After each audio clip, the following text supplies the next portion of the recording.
What a wonderful Wednesday it is.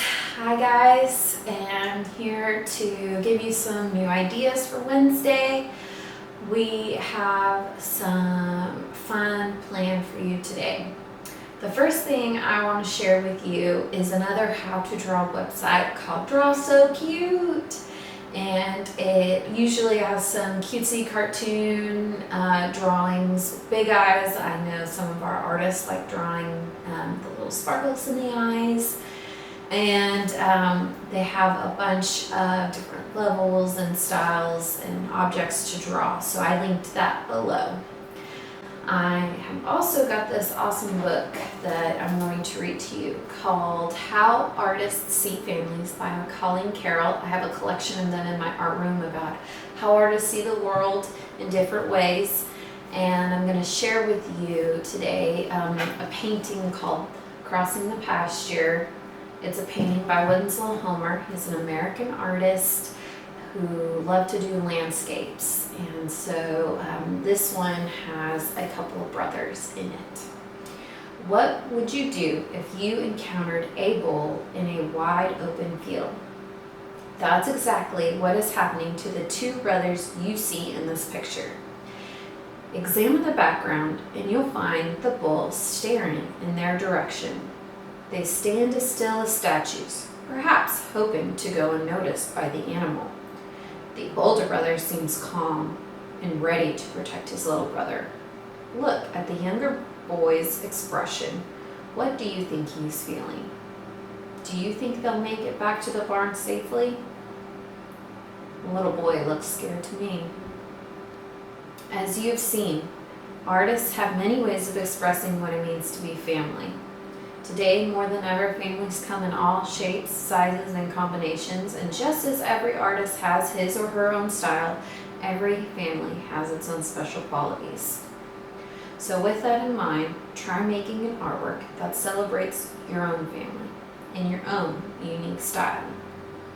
So maybe today you make a portrait of your family, or maybe it's just you and your siblings and something that you guys like to do. Just like in this picture of Crossing the Pasture by Winslow Homer. Another thing I'm going to share with you today is how to use markers in a different way. One of those ways is to turn the washable markers into watercolors. So I'm going to show you how to do that using regular washable markers and a cup of water and some paint brushes. The water is just going to wet the markers once you've colored on the paper. So don't put the markers in the water cup. So I'm going to start by drawing, making a little picture here, and then I'm going to start coloring with the markers. As you can see, I'm not trying to make the markers perfect. I'm leaving some space around the edges. I'm just trying to get some color onto the paper. And I am kind of doing some different colors next to each other, but not too close. Because what happens is when I start to add the water to the markers, it starts to do what's called bleeding. That's when the colors spread, and sometimes they tend to mix and bleed into each other. So once I have added the colors that I want along my drawing, then I will get a paintbrush and some water, and just need a little bit of water, not a bunch, and I will start spreading it around. And I'm going to keep going from one color at a time. If I do too many colors at a time, if I just paint across the page, the colors will mix.